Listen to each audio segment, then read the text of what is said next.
The compound gate trembled under the weight of 40 years of silence. Corporal Natalie Kincaid moved through the forward operating base like smoke through ruins, her boots making no sound against the packed Afghan dirt. 28 years old, unnoticed by design, she carried breakfast trays to men who would never see her as anything more than the woman who fed them. The morning sun had not yet burned away the night's chill, and in that gray hour before full daylight, she was a ghost among warriors. The mess hall of FOB Sentinel sat squat and defiant against the Hindu Kush Mountains, its corrugated metal walls scarred by dust storms, and the occasional pot shot from insurgents testing their luck. Inside, the air hung thick with the smell of coffee, scrambled eggs, and the particular brand of arrogance that came with being a Navy SEAL operating in hostile territory. Petty Officer First Class Dalton Shaw sat at the corner table, his plate already half empty, his mouth running at full capacity. "Hey, Ghost Girl, these eggs are runny. You gonna fix that or just stand there looking pretty?" His buddies laughed. The sound echoed off the metal walls like gunfire. Natalie said nothing. She had learned long ago that silence was armor. She collected his plate without meeting his eyes, her face a mask of professional indifference. But her peripheral vision cataloged everything. Shaw's dominant hand, right, the knife he kept strapped to his calf, visible when he shifted his weight, the way his shoulders favored his left side, an old injury compensated for, but never fully healed. Information, always gathering information, always unobserved while she did it. "Appreciate it, sweetheart," Shaw called after her. "Maybe stick to cooking. Leave the tactical stuff to the professionals." More laughter. Staff Sergeant Garrett Thorne walked in as Natalie headed back to the kitchen, and for a moment, just a moment, she thought he might say something. He was the ranking, non-commissioned officer with most of the team out on patrol. He had authority. He had the power to stop this. Thorne glanced at Shaw, then at Natalie. Then he smiled. Just a little. Just enough to let her know whose side he was on. She pushed through the kitchen door and let it swing shut behind her. Alone among the industrial stoves and steel prep tables, Natalie released a breath she had not realized she was holding. Her hands moved automatically, scraping plates, loading the industrial dishwasher, her mind already somewhere else, somewhere 12 years and 7,000 miles away. The ranch in Nebraska had been her sanctuary. Natalie had been 16 when she first understood that high school was a war zone where she had no weapons. They called her Ghost Girl because she moved through hallways without making friends, without making noise, without making any impression at all. She was the girl that teachers forgot to call on, the one who sat alone at lunch, the one whose absence from a party would never be noticed because she was never invited in the first place. The bullying was not the dramatic kind that made headlines. It was subtler, crueler, the kind that happened in whispers and exclusions, in group chats she was not part of, in inside jokes she would never understand. The kind that made her feel like she was fading, becoming more transparent with each passing day. She had come home one October afternoon with tears she refused to let fall, and her grandfather had been waiting on the porch of his ranch, 30 miles outside of town. Master Gunnery Sergeant Wyatt Kincaid, 70 years old and still straight-backed as a fence post, had taken one look at her face and made a decision. Come with me.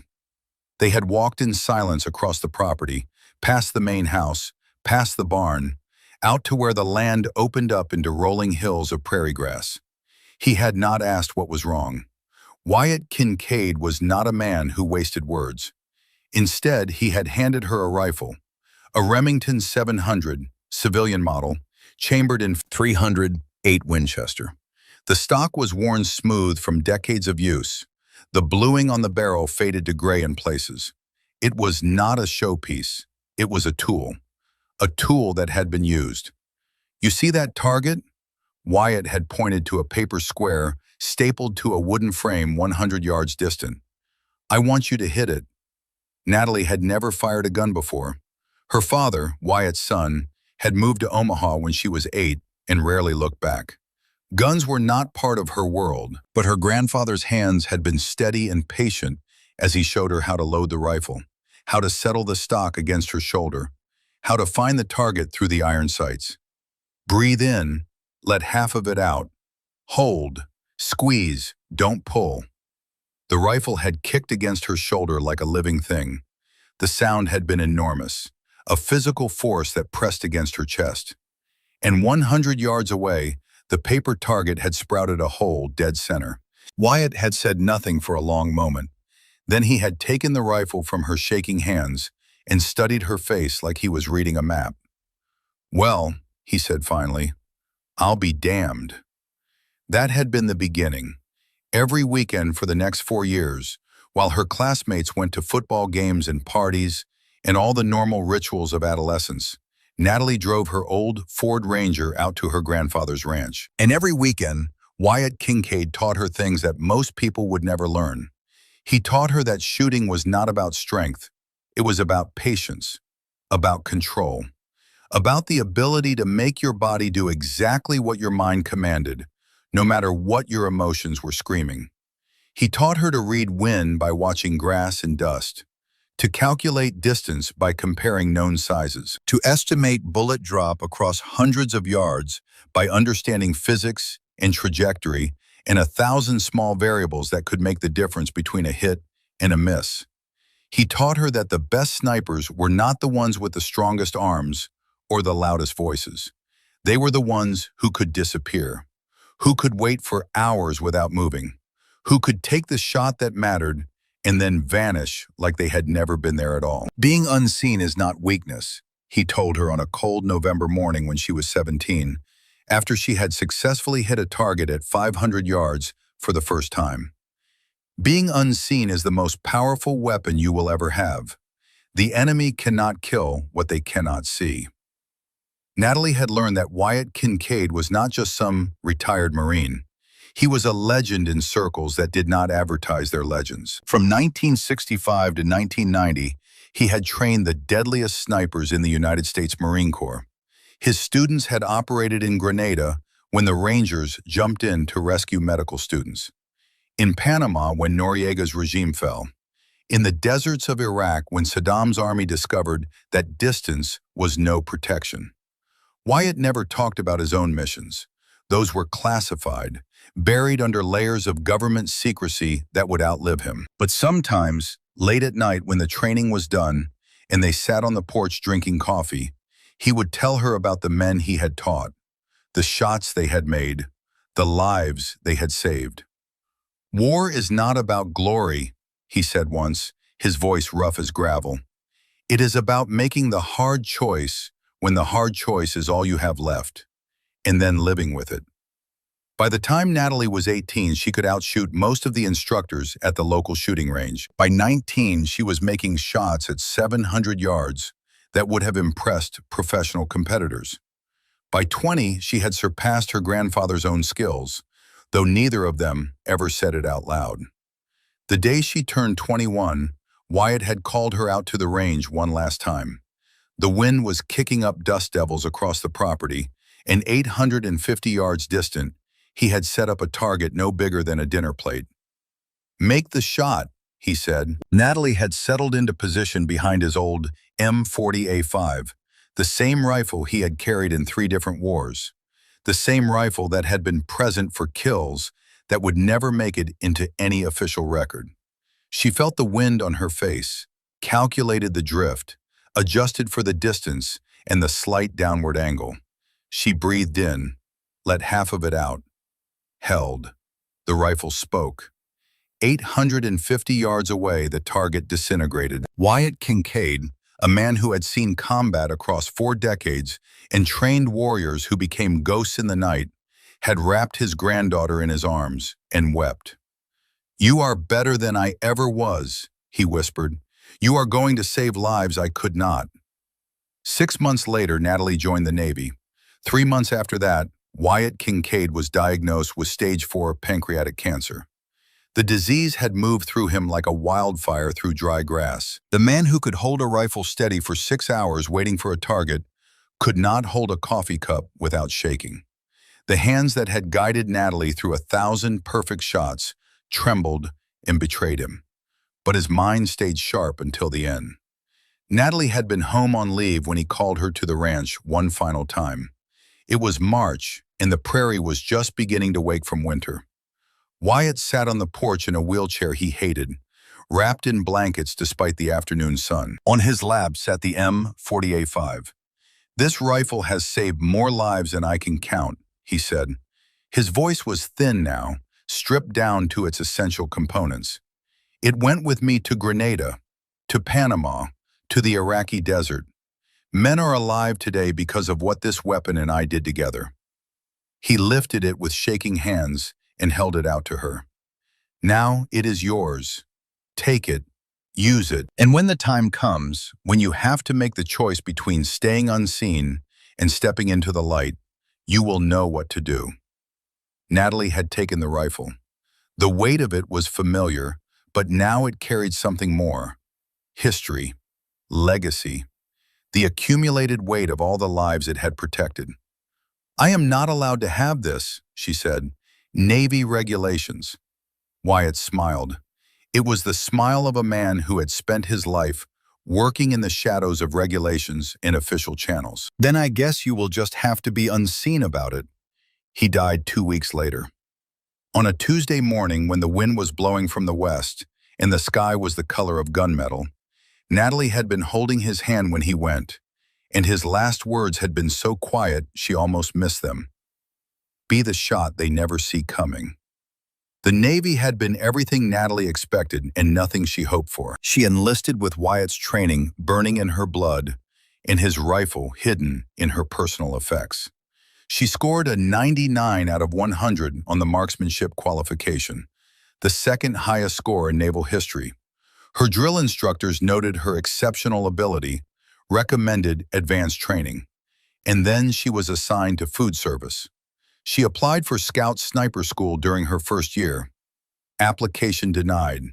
Insufficient experience. She applied again during her second year, after proving herself in basic combat training, after qualifying expert with every weapon system they gave her. Application denied. Physical requirements not met.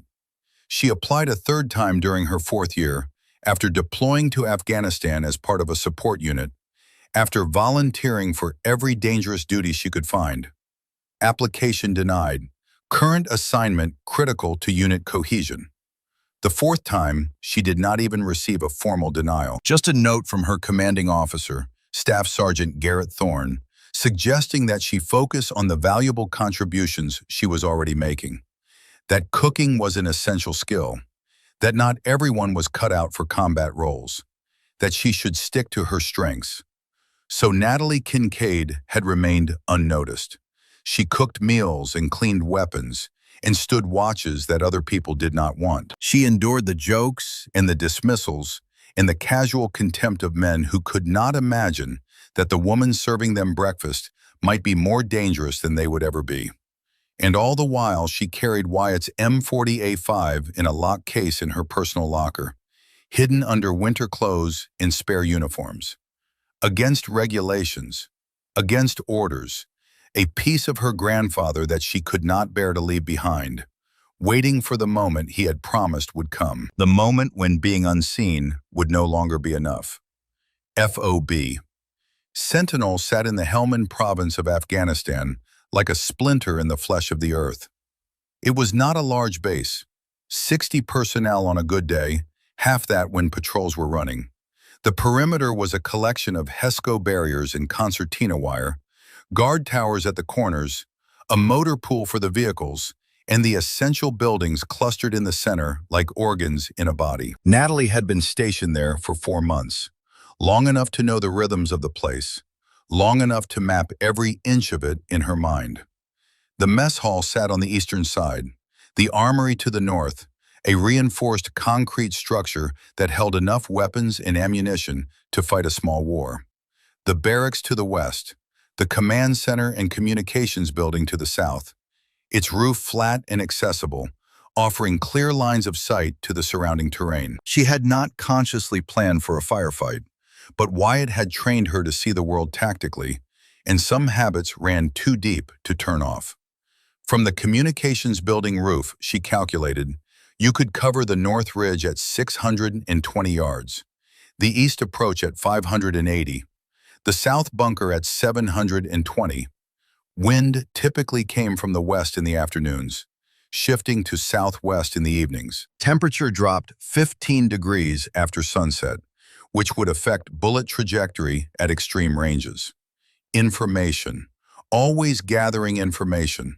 Always preparing for possibilities that would probably never come. Probably. It was a Tuesday evening when Lieutenant Commander Rex Mallory briefed the team on the upcoming patrol. Natalie was in the kitchen, prepping for dinner, but she could hear every word through the thin walls. Mallory's voice carried the particular confidence of a SEAL officer who had never encountered a problem he could not shoot his way out of. Intel suggests increased insurgent activity in the villages to the north.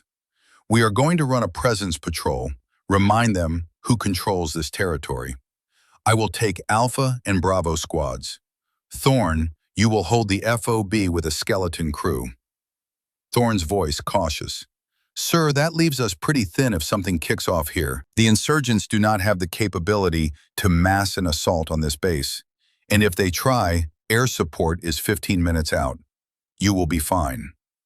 Natalie paused in her work, a knife motionless above a cutting board. Something in that assessment felt wrong.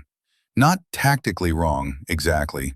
Just wrong in the way that Wyatt had taught her to trust her instincts. She finished prepping dinner, served it, cleaned up after. And when the base had settled into its evening routine, she did something she had never done before. She went to the security office. The guard on duty was a young private named Hayes, barely 20 years old and so new to the country that he still jumped at distant gunfire. Can I use the monitor? Natalie asked. I thought I saw something on my way from the mess hall. Hayes shrugged. Sure, Corporal, but the cameras have been glitchy all week. The security system for FOB Sentinel consisted of 8 cameras covering the perimeter and the main gate. Natalie scrolled through the feeds, her trained eye picking apart the darkness beyond the wire. At first, nothing. Just empty desert, scattered rocks, the kind of landscape that looked the same in every direction. Then she saw it. On camera 6, which covered the northeast approach, a shadow moved wrong. Too deliberate, too careful. A man in local dress, keeping to the low ground, watching the base with the patience of someone conducting reconnaissance. Natalie felt her pulse tick up. She switched to camera 3.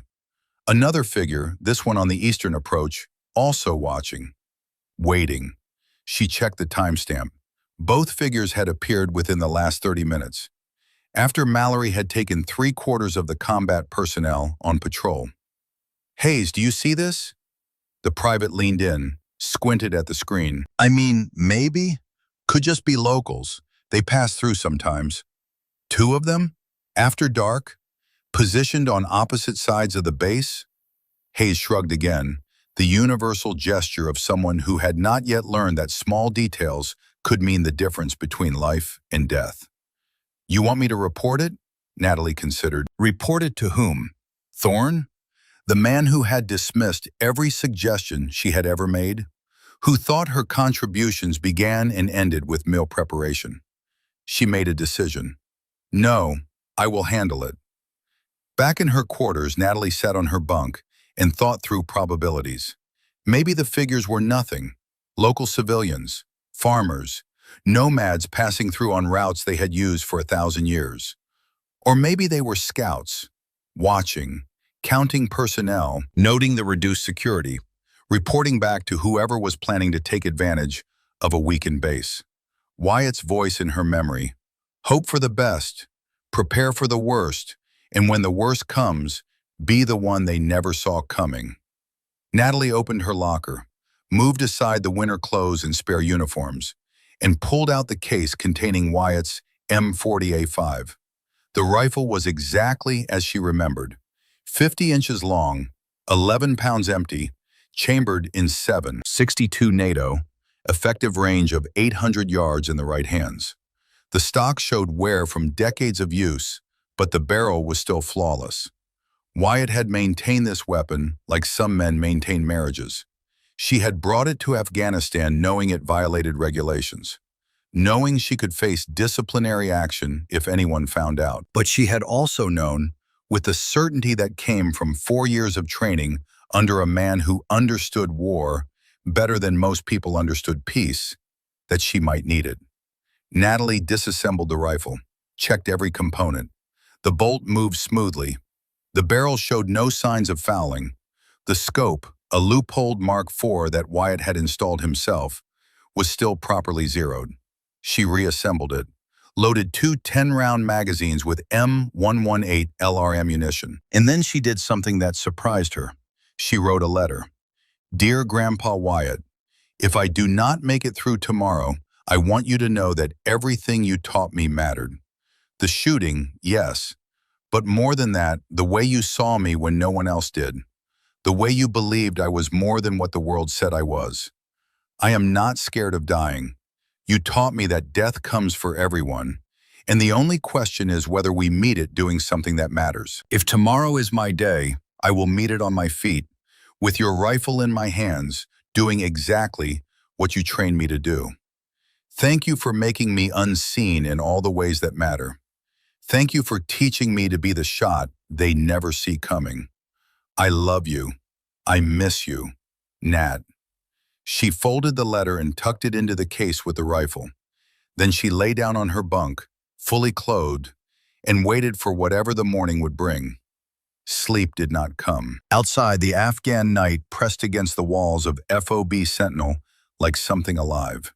And somewhere in that darkness, people were watching, planning, preparing to test the defenses of a base that had just lost 3/4 of its combat power. Natalie stared at the ceiling and counted her heartbeats, and thought about all the overlooked girls who had ever been dismissed and told to stay in their place. Tomorrow, she thought, might be the day that changed. The sun would rise in 6 hours, and when it did, Corporal Natalie Kincaid would either remain unseen forever, or she would step into the light in a way that no one would ever forget. She closed her eyes, controlled her breathing, and waited for the sound of mortars that her instincts told her were already being positioned in the hills. The last thing she thought before exhaustion finally pulled her under was a memory of her grandfather's hands, steady and sure, guiding her aim toward a target she could not yet see. "When the moment comes," Wyatt had told her once, "you will not have time to think. You will only have time to do what I taught you. Trust the training. Trust yourself. And remember that sometimes the most powerful weapon is the one nobody sees coming." The moment was coming. Natalie could feel it in her bones. And when it arrived, she would be ready. The first mortar round struck at 0347 hours. In the deepest part of the night, Natalie was already awake, had been for hours, when the explosion tore through the communications building, ripping metal and concrete into fragments that screamed through the darkness like dying stars. The shock wave rattled her window, and before the sound had fully registered, she was moving. Training took over. The training that had started on a Nebraska ranch when she was 16. The training that lived deeper than conscious thought, embedded in muscle memory and reflex. She grabbed the rifle case, threw on her tactical vest that she had prepared the night before, magazines already loaded and secured, boots laced in 15 seconds, out the door while the alarm sirens were still winding up to their full wail. The compound had transformed into hell. Muzzle flashes lit the perimeter like demonic fireflies, winking in and out of existence along the ridgelines to the north, east, and south. Tracer rounds drew luminous lines through the pre-dawn darkness, geometry of death sketched in red and green. The distinctive crack of AK-47 fire mixed with the deeper thunder of PKM machine guns, and underneath it all, the steady crump, crump, crump of mortar rounds walking across the base. Natalie pressed herself against the barracks wall, her heart hammering against her ribs. She had trained for this, prepared for this, but training happened on sunny afternoons in Nebraska, and preparation was a mental exercise. This was real. The air smelled of cordite and burning diesel. Men were screaming. Through the chaos, she heard Thorne's voice on the radio, high and tight with stress. All personnel, combat positions. We are under attack from multiple directions. I repeat, we are under attack. Another mortar round hit the motor pool. A Humvee erupted in flames, orange light painting the compound in flickering shadows. In that moment of illumination, Natalie saw the tactical situation with crystalline clarity. Thorne was at the north wall, already bleeding from shrapnel wounds to his head and shoulder. His rifle hung forgotten in one hand while he tried to key his radio with the other, coordination failing under the pressure of pain and shock. Dalton Shaw and 2 other SEALs had taken position behind an MRAP near the main gate, but they were pinned down by machine gun fire from the East Ridge. Every time one of them tried to move, bullets chewed the dirt around their position. Shaw's face was visible in the muzzle flash, and for the first time since Natalie had known him, she saw genuine fear. The 4th SEAL, Williams, lay motionless near the guard tower, not moving, possibly not breathing. 4 defenders, maybe 3 if Williams was gone. Against how many attackers? Natalie forced herself to think tactically. The firing positions suggested at least 40 insurgents, possibly more. 3 main assault elements converging on the base from different directions, with mortar support from the hills. This was not a probing attack. This was an assault meant to overrun the position completely. The math was simple and brutal. 4 defenders against 40 attackers. Maybe 10 minutes before the perimeter was breached. Maybe less. She looked down at the rifle case in her hands. Wyatt's M40A5. The weapon that had saved lives in 3 different wars. The weapon that was not supposed to be here. That violated regulations she had sworn to follow. The weapon that might be the only thing standing between everyone in this base and death. "I am not ready for this, Grandpa," she whispered. But even as she said it, her hands were opening the case. Muscle memory from 1,000 repetitions. The rifle came together in her grip like it had been waiting for this moment. She attached the scope, inserted a 10-round magazine, cycled the bolt, chambered around. From inside the armory, she heard the sound of men shouting, trying to organize a defense with personnel who were not there. Someone was calling for air support. Someone else was screaming about ammunition. Natalie made her decision. She ran, not toward the fighting, toward the communications building, the one with the flat roof and clear lines of sight. The one she had identified 4 months ago as the perfect sniper position, and then dismissed the thought because she was just a cook, and cooks did not think about sniper positions. The building's entrance had been damaged by the mortar strike, the door hanging at an angle. She slipped through, her boots crunching on broken glass and debris. The interior stairwell was intact. She took the steps, 3 at a time, the rifle banging against her leg. The roof access door resisted for a moment, then gave way.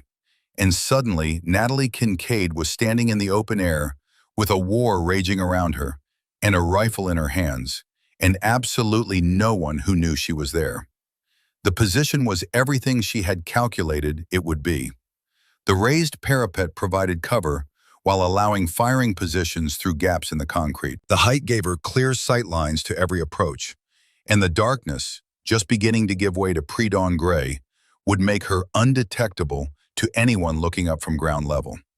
She moved to the northern edge and settled into a prone position that Wyatt had made her practice until she could do it in her sleep. Rifle butt seated firmly in the pocket of her shoulder, left hand supporting the forend, right cheek welded to the stock, eye aligned with the scope. Through the loopholed optic, the world sharpened into deadly clarity. 650 yards to the north ridge, she could see the muzzle flash of the insurgent sniper who was systematically targeting anyone who tried to move in the compound. He was positioned behind a rocky outcrop, professional in his movements, disciplined in his fire. While she watched, he shifted aim and fired. In the compound below, one of the SEALs by the MRAP jerked and screamed. Shaw's voice carried across the base. "Sniper! We have a sniper on the North Ridge. Natalie centered the crosshairs on the distant figure. At this range, in this light, with the wind that she could feel on her face but not accurately measure, the shot would be difficult. Not impossible. Wyatt had trained her for shots exactly like this. But Wyatt had trained her on paper targets, on steel silhouettes, on distant rocks in wooden frames, never on a human being. Her finger rested on the trigger. The insurgent sniper was lining up another shot, completely unaware that he was in someone else's crosshairs. Young, she could see that much through the scope. Maybe 22, 23 years old. Someone's son, possibly someone's father. A man who was about to kill Shaw or one of the others if she did not stop him. Natalie's hands began to shake. All the training in the world could not prepare you for the moment when you had to look at another human being through a scope and make the decision to end their life. Wyatt had told her that even after decades of combat, that moment never became easy, never became routine. Taking a life is the heaviest thing you will ever do, he had said once, late at night on the ranch porch. And if it ever becomes light, if it ever becomes easy, then you have lost something essential. You have become something less than human. She remembered asking him, "How did you do it?" the first time. Wyatt had been quiet for a long time. Then, "I threw up after, shook for an hour, questioned everything I believed about myself. And then I had to do it again the next day, because that is what war is. Not glory, not honor, just the terrible mathematics of who lives and who dies, and the knowledge that if I did not make that choice, someone on my side would pay the price." In the compound below, Shaw screamed again. "We need Overwatch. Where the hell is our sniper support?" Natalie's finger trembled on the trigger. 650 yards away, the insurgent sniper settled behind his rifle for another shot. She closed her eyes, breathed, remembered Wyatt's hands guiding hers, his voice cutting through the fear. "Doubt will get you killed. Trust the training. Do what must be done." She opened her eyes, centered the crosshairs, calculated wind drift, bullet drop, the slight upward angle of the shot, breathed in, let half of it out, held, squeezed. The M40A5 bucked against her shoulder with familiar force. The sharp report cracked across the compound, lost in the general chaos of the firefight. And 650 yards away, through the scope, Natalie watched her bullet impact 3 inches to the right of the insurgent sniper's head, throwing up a spray of rock fragments. A miss. The insurgent jerked in surprise, turning to locate the source of the shot. His rifle swung in her direction. 3 seconds, maybe 4, before he found her position, before he put a bullet through her skull. Natalie did not think, did not hesitate, did not give herself time for the fear that was trying to claw its way up her throat. She cycled the bolt, chambered another round, adjusted her aim 2 inches left to compensate for the wind she had miscalculated. Breathed, squeezed. The insurgent sniper jerked backward like someone had yanked a rope attached to his chest. His rifle tumbled from his hands, clattering down the rocky slope. His body followed a moment later, rolling twice before coming to rest in a position that no living person could hold. Natalie lowered the rifle, turned her head to the side, and vomited over the edge of the roof. Her hands shook so badly she nearly dropped the weapon. Her vision blurred with tears she had not known were falling. Every nerve in her body screamed at her to run, to hide, to be anywhere but here with the weight of what she had just done crushing down on her chest. She had killed a man, ended a life, taken everything that person was or would ever be, and erased it with one precise application of physics and chemistry and trained skill. The shaking got worse. Her breathing came in ragged gasps. For a moment, just a moment, she was 16 again, the bullied girl who wanted nothing more than to disappear. Then Shaw's voice cut through her spiral. "The sniper's down! North Ridge sniper is down!" And Thorne, confused and desperate, "Who took that shot?" No one answered because no one knew. Natalie forced herself to breathe, forced her hands to stop shaking through sheer will. She had made the choice, had crossed the line that separated training from reality. And now men were alive who would have been dead, and that had to mean something, had to count for something. The fighting had not stopped. If anything, it had intensified. Without their Overwatch sniper, the insurgents were coordinating less effectively, but there were still dozens of them against a handful of defenders. She had started this. She had to finish it. Natalie wiped her mouth, blinked away the tears, and went back to work. Through the scope, she scanned the battlefield with new eyes. Eyes that had crossed the threshold. Eyes that understood what Wyatt had tried to teach her. That war was not about wanting to kill. It was about being willing to kill when not killing meant death for the people depending on you. 520 yards to the east, she spotted an insurgent in a red headscarf directing the assault on Shaw's position. His hands moved in clear gestures, tactical signals. Squad leader. Priority target. Natalie settled the crosshairs. The man was moving, pacing behind the burned-out shell of a vehicle as he coordinated his fighters. She would have to lead the shot, anticipate his movement pattern. She watched him for 10 seconds, learned his rhythm, the way he paced 3 steps, paused, gestured, moved again. Predictable in the way that people under stress often became predictable. She led him by 2 feet, squeezed the trigger. The insurgent leader dropped mid-gesture, his red headscarf bright against the dirt even in the dim light. The assault on the eastern approach faltered immediately, fighters looking around in confusion for orders that would not come. 2 kills. 2 men who would never go home. 2 families who would grieve. Natalie pushed the thought away, scanned for the next threat. 680 yards to the southeast, another commander with a radio pressed to his ear. She could see him shouting into it, trying to restore coordination to the attack. The range was longer, the target partially concealed behind a low wall. She adjusted for distance, for wind, for the way the morning light was starting to change the thermal currents. Fired. The man with the radio collapsed backward, the device falling from his hand. The radio chatter she could hear on her own unit went suddenly silent. 3 kills. 3 men dead by her hand. 3 shots that each felt like they were tearing something loose inside her. But the compound was still under attack. The perimeter was still in danger of being breached, and she was the only sniper in position to do anything about it. She scanned the northern approaches again. 540 yards out, a machine gunner had set up a PKM on a bipod, raking the compound with sustained fire. The muzzle flash was bright and steady, methodical. He was pinning down the defenders, making it impossible for anyone to maneuver. Natalie centered the crosshairs on his torso. The PKM was belt-fed, which meant he had ammunition to spare and would keep firing until someone stopped him. She became that someone. Breathed. Squeezed. The machine gunner slumped over his weapon. The PKM went silent. 4 kills. To the northeast, 600 yards distant, a fighter with an RPG launcher on his shoulder was moving into position to target the MRAP where Shaw sheltered. 1 rocket into that vehicle, and everyone behind it would die. Natalie tracked him as he moved, led him by 3 feet to account for his walking pace. Fired. He dropped.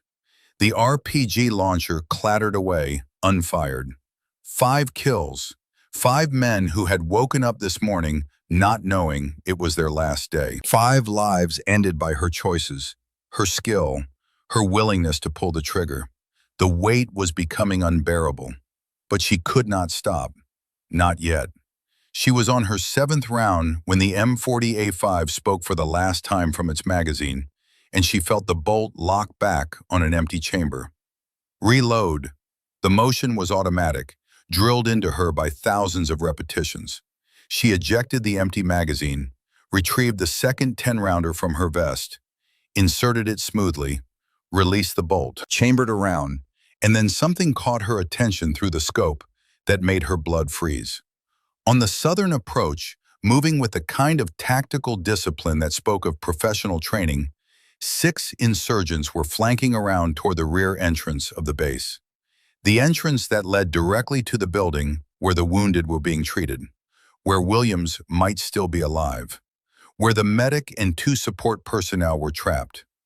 740 yards. Moving targets, partial concealment behind rocks and low terrain. And if they breached that entrance, everyone inside would be massacred. Natalie felt time compress into a single crystalline moment of clarity. This was the shot sequence, the one Wyatt had made her practice 500 times until she could do it blind. 6 targets, 15 seconds maximum, 0 margin for error. The drill, he had called it, the one that separates good snipers from the ones who save lives when there is no room for anything less than perfection. She had never failed the drill in training, but she had never done it under fire. Never done it when the targets were human beings. Never done it when failure meant death for the people she had eaten with and worked beside for 4 months.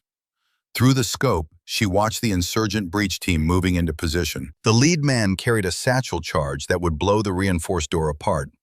Once they were through, it would be over in seconds. Natalie settled into her firing position. Her hands had stopped shaking. Her breathing was controlled. The fear was still there, would always be there, but it had been pushed down beneath layers of training and discipline, and the cold understanding that sometimes the hardest choices were the only choices. She put the crosshairs on the man with the satchel charge. 750 yards. Wind from the southwest at approximately 8 miles per hour. Target moving right to left at a walking pace. Upward angle negligible. Lead the target. Compensate for wind drift. Account for the flight time at this range. She fired. The insurgent with the satchel charge jerked and fell. The charge tumbled from his hands, rolling harmlessly into a depression. Cycle the bolt. Acquire the next target. Team leader turning to see what happened. Through the 6-inch gap between 2 insurgents. Impossible shot. The kind of shot that should not be possible, except Wyatt had made her practice it until she could thread bullets through spaces that seemed too small to exist. She took it. The team leader dropped with a hole in his chest that he never saw coming. 3rd target running now, breaking for cover. 730 yards and accelerate. She led him too far, overcorrected for his speed. The bullet kicked up dirt 2 feet behind him. A miss. No time for frustration. Adjust. Compensate. Re-engage. She tracked him for 2 seconds, learned his new speed, his direction. Fired. He went down hard, momentum carrying him into a tumbling roll. 4th target, 5th target, both trying to reach cover now, realizing they were being systematically eliminated by a sniper they could not see. Natalie fired twice in rapid succession. 2 squeezes of the trigger, separated by the time it took to cycle the bolt. 2 more men dropped. 11 seconds elapsed. 5 targets down. The 6th insurgent had made it to cover behind a large rock, only his head visible. 720 yards to a target the size of a dinner plate. Every sniper's nightmare shot. Except Wyatt had trained her for exactly this. Had told her that sometimes the only way to save lives was to take a shot that seemed impossible and make it anyway. Natalie closed her eyes for half a second, saw her grandfather's face, heard his voice. Trust yourself. Trust the training. You have made this shot 100 times. She opened her eyes, centered the crosshairs on the visible portion of the insurgent's head, calculated every variable one final time, breathed in, let half of it out, held, squeezed. 14 seconds, 6 targets, 6 kills. The breach team was eliminated. Natalie lowered the rifle and realized her shoulder was one massive bruise from the recoil, that her hands were covered in carbon residue from the expelled gases, that she had been so focused on the shooting that she had not noticed the shrapnel wound on her cheek from a mortar round that had struck nearby. Blood ran down her face, mixing with tears in cordite residue. Below in the compound, the remaining insurgents were breaking off the assault, their leaders dead. Their sniper eliminated, their breach team destroyed. The coordinated attack had collapsed into chaos, and chaos could not stand against even a weakened defense. The firing diminished, slowed, stopped. Dawn broke over the Hindu Kush mountains, painting the sky in shades of red and gold that seemed obscene after what had just happened. In that growing light, Natalie could see the bodies scattered across the approaches to FOB Sentinel, could see the men she had killed lying in positions that would haunt her dreams for years to come. 11 confirmed kills. 11 men who had woken up this morning not knowing it was their last day. 11 lives ended by her hand. The weight of it threatened to crush her. She stayed on the roof for 20 more minutes, scanning for any remaining threats, her rifle trained on the empty approaches. Only when she was absolutely certain the attack was over did she finally move. The descent from the roof was harder than the climb. Her legs shook with exhaustion and adrenaline crash. The rifle felt like it weighed 100 pounds. By the time she reached the ground floor, she could barely stand. The compound was chaos of a different kind now. Men shouting, the wounded being moved. Thorne on the radio calling for medevac and reinforcements. Shaw limping toward the medbay with blood soaking through his pants leg. No one saw Natalie slip out of the communications building. No one noticed as she made her way back to her quarters through the smoke and confusion. She returned the M48-5 to its case with hands that had started shaking again. Wiped down the rifle with a cloth, removing the residue of 11 shots that had saved the base. Locked the case, hid it back in her locker under the winter clothes and spare uniforms. Then she went to the bathroom and washed the blood from her face, changed her shirt to hide the bruising on her shoulder, tied her hair back and made herself look as normal as possible. When she finally walked into the mess hall, Shaw was there, his leg bandaged, his face pale with shock and blood loss. He looked at her with eyes that had seen too much in too short a time. "Kincaid, where the hell were you during the attack? We could have used every hand." Natalie met his gaze, kept her voice level, emotionless. "I was helping where I could, petty officer." It was not exactly a lie, but it was not exactly the truth either. It was the answer of someone who had learned to be unnoticed, who understood that sometimes the most powerful weapon was the one nobody saw coming. Shaw stared at her for another moment, then shook his head and turned away. Dismissed her as easily as he always had. Natalie walked back to the kitchen, started preparing breakfast for the men who had survived. Her hands moved automatically through familiar motions, while her mind replayed every shot, every death, every choice that had led to 11 men lying dead in the Afghan dirt. She had saved lives. She knew that. Thorne was alive. Shaw was alive. The people in the medical bay were alive. The base had held. But the cost of that survival was written in 11 deaths that she would carry for the rest of her life. In her pocket, she felt the weight of her grandfather's letter, the one she had written last night, thinking she might not survive. She had survived, but something in her had changed forever. The unnoticed girl who just wanted to cook meals and stay out of sight had become something else, something harder, something necessary. Outside, the sun continued to rise over a battlefield she had created, and Natalie Kincaid stood alone in the kitchen of FOB Sentinel, unseen still, while around her the base slowly came to terms with the fact that they had survived an attack that should have killed them all. They just did not know who to thank. Not yet. The sun had been up for 3 hours when Lieutenant Commander Rex Mallory's patrol finally returned to FOB Sentinel. They came in fast, their vehicles kicking up rooster tails of dust, expecting to find a base under siege or worse. What they found instead was silence broken only by the sound of men working to repair damage, to clear debris, to make sense of what had happened in the hours before dawn. Mallory stepped out of the lead Humvee and stopped dead, his eyes taking in the scene with the trained assessment of a man who had seen combat across 3 continents. The communications building showed fresh damage from mortar strikes. The motor pool had a Humvee burned down to its frame. Shell casings littered the compound like brass confetti. Blood stained the dirt in half a dozen places. But the base still stood. The flag still flew, and his men were alive. Thorne met him at the command center, his head wrapped in bandages, his arm in a sling, his face showing the particular exhaustion that came from surviving something that should have killed you. "Report," Mallory said. "Approximately 40 insurgents hit us from 3 sides at 0347. Mortars, small arms, coordinated assault.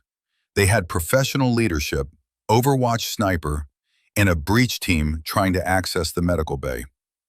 Thorne's voice was steady, but his eyes told a different story. "We should all be dead, sir. But you are not." "No, sir, we are not." Mallory waited. When Thorne did not continue, he pushed. "What stopped them?" "I do not know." The admission hung in the air between them. Thorne was a veteran of the Gulf War, had been in firefights from Mogadishu to Kabul, and he was telling his commanding officer that he did not know how his people had survived. "Walk me through it." They moved through the compound, as Thorne explained. The initial assault, the overwhelming numbers, the sniper on the North Ridge who had them pinned. And then, somehow, impossibly, that sniper had gone silent. Shaw said the shot came from inside the compound, from elevation, but we did not have anyone positioned for Overwatch. Then who took the shot? "Unknown, sir." Mallory's jaw tightened. "Unknown is not an acceptable answer, Staff Sergeant." They reached the perimeter and Mallory stopped, looking out at the approaches to the base. What he saw made him go very still. Bodies. 11 of them scattered across the terrain at ranges that made his tactical mind work overtime. He pulled out his binoculars and glassed each position systematically. North Ridge, 650 yards, 1 body, eastern approach.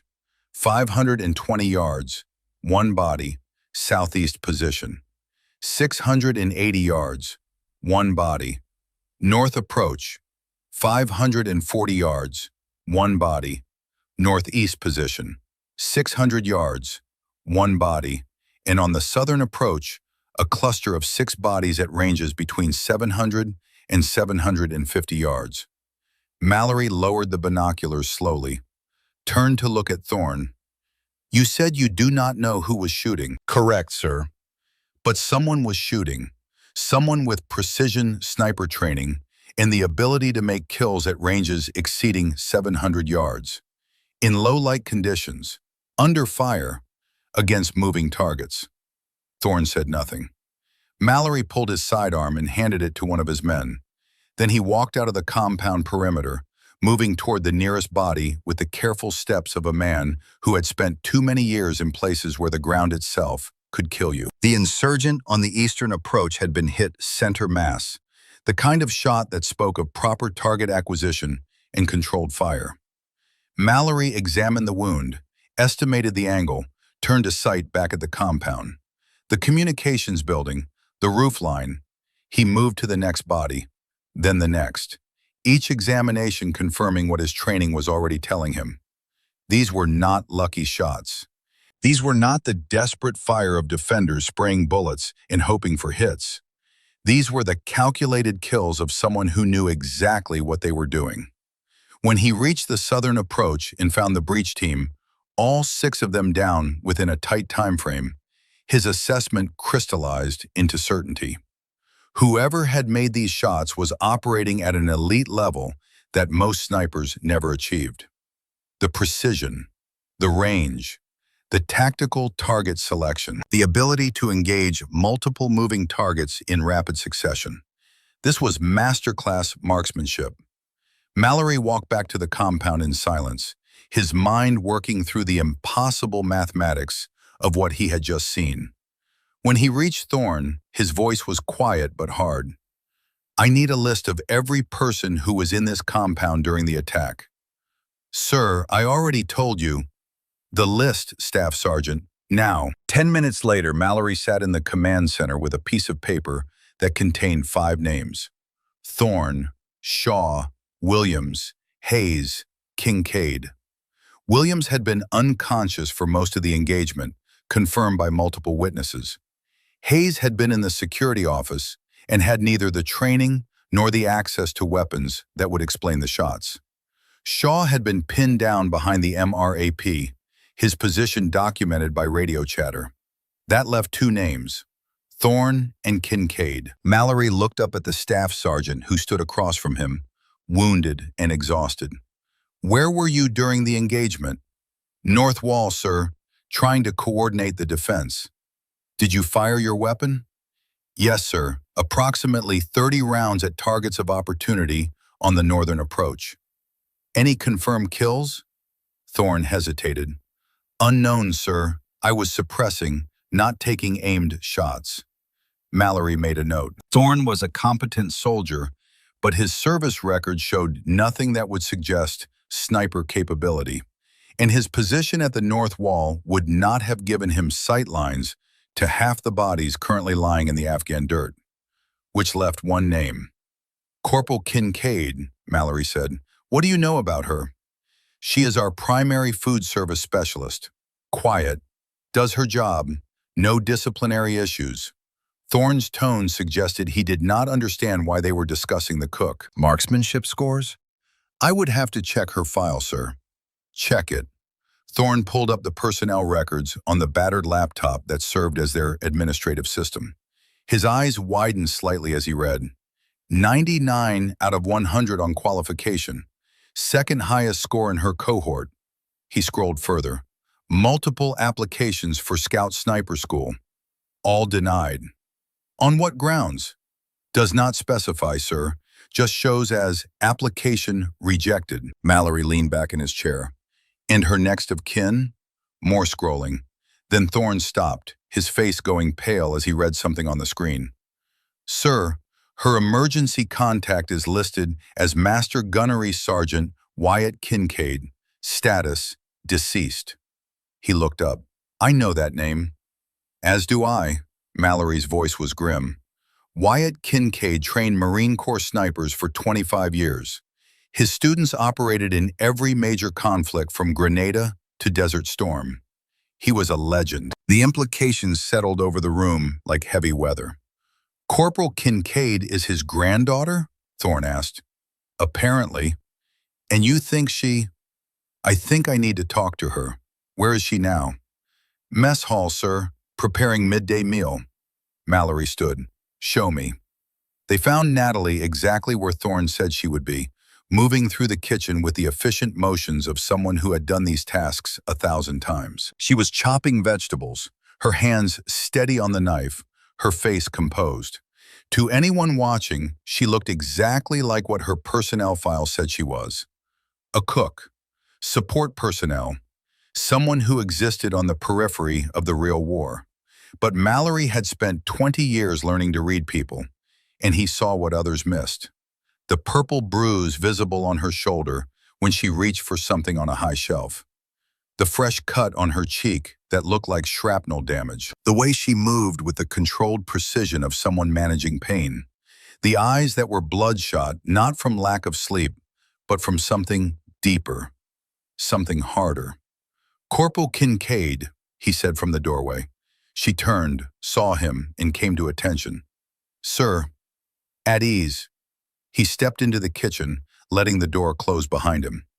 "I need to ask you something directly, and I need you to answer honestly. Were you involved in the defense of this base last night?" The question hung in the air between them. Natalie could have lied, could have maintained the fiction that had protected her for so long, could have disappeared back into the role everyone expected her to play. Instead, she met his eyes and made a choice. "Yes, sir, I was." The admission seemed to take something from her. Her shoulders dropped slightly. The mask she had been wearing cracked just enough to show the exhausted, traumatized young woman beneath. Mallory nodded slowly. "I need to see your service record, the complete file, not just what is in the system." "Sir?" "Humor me, Corporal." 20 minutes later, Mallory sat in the command center, reading through Natalie Kincaid's file with growing incredulity. The marksmanship scores that put her in the top percentile of every shooter in the Navy. The drill instructor's notes recommending advanced training. The 4 separate applications to Scout Sniper School, Each one denied with bureaucratic language that boiled down to the same thing: gender-based discrimination dressed up in official terminology. And then, buried in her personal information, the details about her grandfather that painted a picture Mallory was only beginning to understand. He looked up at Natalie, who stood at attention in front of his desk. Thorne and Shaw had been summoned as well, standing to the side, confusion written on their faces. "How long did your grandfather train you?" Mallory asked. "4 years, sir. Age 16 to 20. "And what did he teach you?" "Everything, sir. Ballistics, wind reading, range estimation, tactical movement, target selection and engagement." Her voice was steady now, matter of fact. "He trained me the same way he trained Marine Corps snipers for 25 years. Shaw made a sound like he had been punched in the stomach. Thorne's face had gone white. Mallory continued. "The insurgent sniper on the North Ridge. Did you eliminate that target?" "Yes, sir. 650 yards. Took 2 shots. First was a miss, wind miscalculation. Second was a kill." "The squad leaders on the eastern approaches?" 520 yards and 680 yards, both kills. "The machine gunner and RPG fighter?" 540 yards and 600 yards, both kills.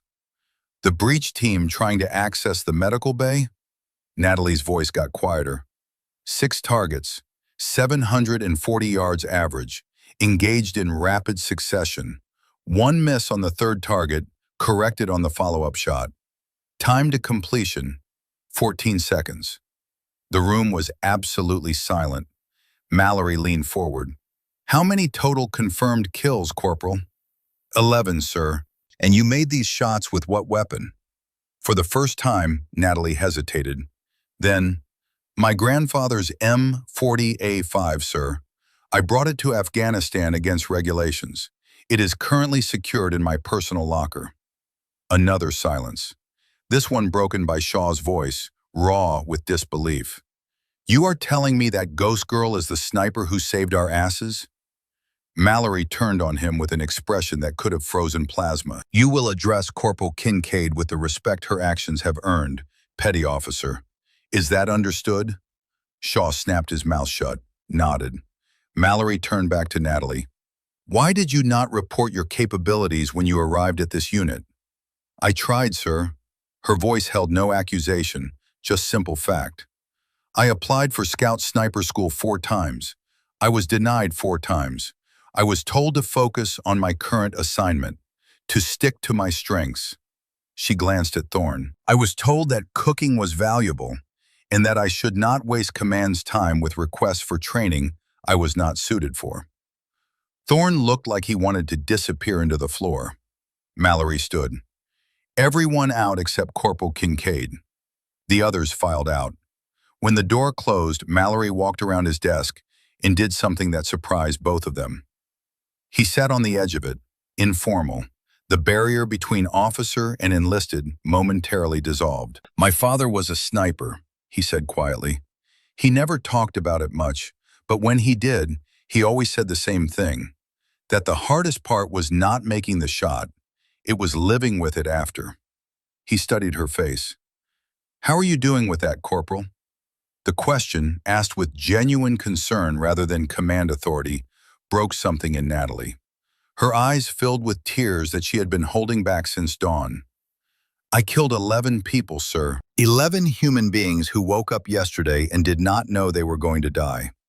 I can see their faces. I can see every shot.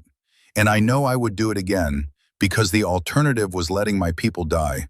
But that does not make it easier.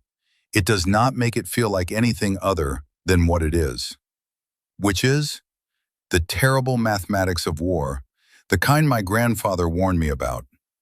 Mallory was quiet for a moment. Then, "It is not murder when it saves lives. It is the impossible choice that combat forces us to make. Your grandfather understood that. I suspect he taught you that too." "He did, sir. He also told me it would haunt me." He was right. It should haunt you. The day it stops haunting you is the day you should stop pulling triggers. Mallory stood. "I am going to do 2 things, Corporal Kincaid. First, I am recommending you for the Navy Cross. What you did last night was extraordinary by any measure. You saved this base and everyone in it. Natalie started to protest, but he held up a hand. Second, I am personally ensuring you get into Scout Sniper School. Not applying, not requesting, ensuring. You have proven your capability in the only arena that matters, combat. Anyone who denies you after this is going to have to explain themselves to me, and I promise you I will make that conversation very uncomfortable for them. Sir, I do not need... Yes, you do, because you are exactly what your grandfather trained you to be. And keeping that talent in a kitchen is a waste of resources this country cannot afford.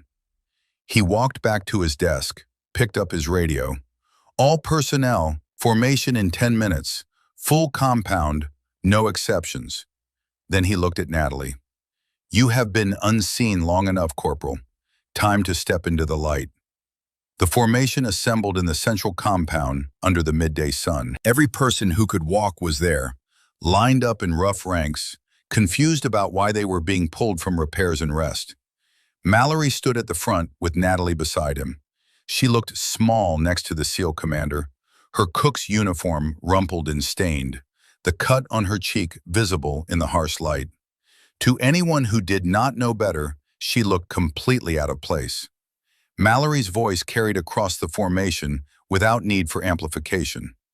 Last night, this compound was attacked by a numerically superior force with professional leadership and tactical coordination. They hit us when we were at minimum manning, when our defensive capability was reduced by 75%. By every calculation, we should have been overrun. He paused, letting that sink in. But we were not. We held. And we held because one person stepped up when we needed it most. One person who had skills that none of us recognized. One person who showed more courage and capability than I have seen in 20 years of combat operations. Mallory turned to Natalie. Corporal Natalie Kincaid, step forward. She did, her boots loud in the sudden silence. Last night, Corporal Kincaid engaged 11 enemy combatants at ranges between 500 and 750 yards. She eliminated an insurgent sniper who had our people pinned. She took out enemy leadership, disrupting their coordination. She neutralized a machine gunner and an RPG fighter who would have killed our defenders. And she single-handedly stopped a breach team that would have massacred our wounded. The silence deepened. Men were staring at Natalie like they had never seen her before. She made these shots under fire, in low-light conditions, against moving targets, with precision that I have rarely seen matched even among our most elite operators. Mallory's voice hardened. She did this after being denied Scout Sniper School 4 times, after being told that her place was in the kitchen, after being dismissed and overlooked by every person in this compound. He looked out at the formation, his gaze finding Shaw, finding Thorne. She did this because she had the training, the skill, and most importantly, the courage to act when action was required. And she did it without asking for recognition or reward. She did it because it was right. Mallory turned back to Natalie. Corporal Kincaid, I am recommending you for the Navy Cross for extraordinary heroism in combat operations. I am also ensuring that you receive the advanced training you have earned through both demonstrated skill and combat effectiveness. And I am putting on record that this unit, this command, failed you by not recognizing what you were capable of. He stepped back. For a moment, nothing happened. Then Staff Sergeant Garrett Thorne broke ranks and walked forward. His arm was still in a sling, his head still bandaged. He came to attention in front of Natalie. Ma'am, his voice cracked, you saved my life last night. You saved all our lives. And I was wrong. Wrong about you. Wrong about what you were capable of. Wrong to dismiss you and tell you to stay in your lane. Tears ran down his weathered face. I am sorry. I am so goddamn sorry. You are the bravest person I have ever known. Before Natalie could respond, Dalton Shaw stepped forward. He did not just come to attention. He dropped to one knee. I made your life hell, he said, his voice thick with emotion.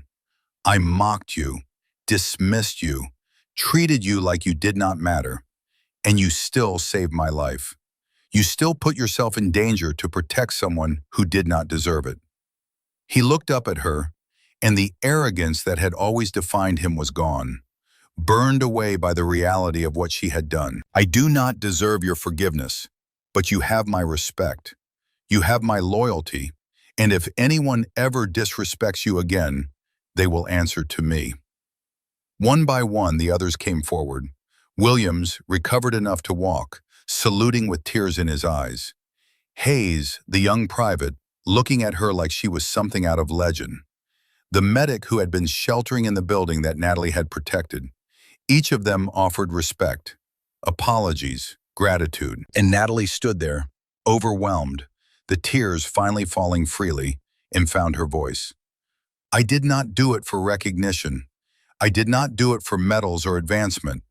I did it because it was right. Because my grandfather taught me that being unseen does not mean being powerless.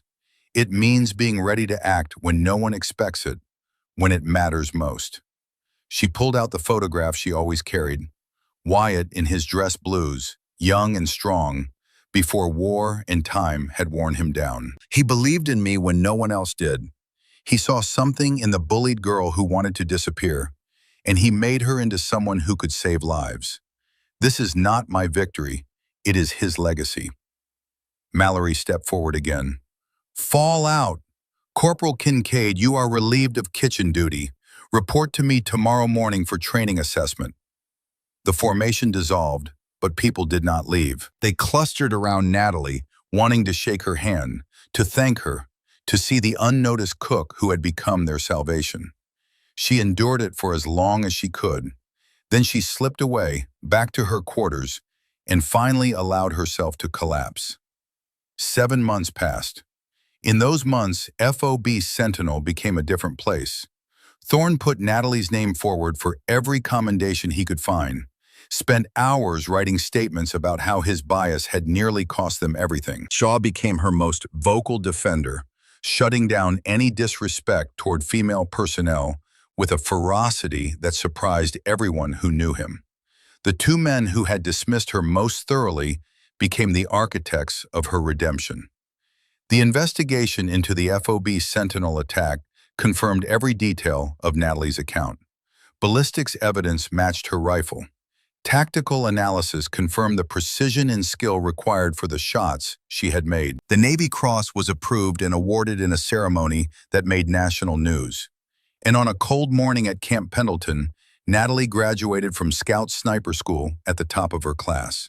She broke the existing range record with a shot at 1,180 yards, surpassing even her grandfather's best documented distance. The instructors, hard men who had seen it all, admitted they had never seen anyone with her natural ability. When they asked where she learned it, she always gave the same answer: from the best teacher who ever lived. 6 weeks after graduation, Natalie received orders to DevGru, SEAL Team 6. Not because of politics, not because of diversity quotas, but because her combat record spoke for itself, and the Navy could not afford to waste talent in a world where threats came from everywhere and nowhere. Her call sign, chosen by her teammates, was simple: Ghost. The name that had once been used to mock her had become a badge of honor, because ghosts were unseen until they struck. Ghosts could not be stopped by enemies who did not know they were there. And Natalie Kincaid had proven that being overlooked, properly weaponized, was the most dangerous capability of all. She established the Wyatt Kincaid Memorial Sniper Fund with her first year's combat pay. The fund provided scholarships and training opportunities for shooters who had been overlooked, dismissed, or denied opportunities because they did not fit someone's preconception of what a warrior should look like. Male, female, it did not matter. What mattered was skill, dedication, and the willingness to make the hard choice when the hard choice was all you had. On a bright Saturday in May, Natalie drove her old Ford Ranger to the cemetery in Nebraska, where her grandfather was buried. She wore civilian clothes, jeans and a flannel shirt, looking like any other young woman visiting family.